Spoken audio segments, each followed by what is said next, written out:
there's a section in the book that's entitled Hard Times by Charles Dickens. And in the novel, you meet a guy called Josiah Bounderby. And Josiah Bounderby, he's loud, he's a self-made man, he's proud. He's always telling the story about how he dragged himself out of the gutter, and it's always exaggerated, his humility. Okay, he always is asserting his humility and asserting his independence. Of course, that's a whole load of nonsense, right? So in the story, we're introduced to his wife, Louisa, and Dickens actually, his description of her struck me as so poignant. He describes her as constrained and watchful. He says she was cold and proud, yet deeply ashamed of her husband's braggart humility.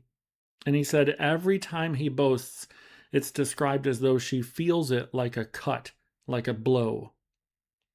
Now that really matters, guys. I mean, what that means is that husband's pride landed on her like a wound.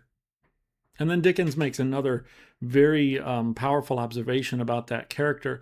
A visitor looks around their home in one part of the story, and he notices something strange. He notices that the house is rich and impressive, and everything's expensive, but there's no feminine grace anywhere in it.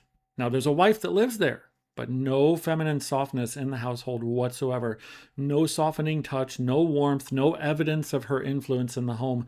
And it's described as cheerless.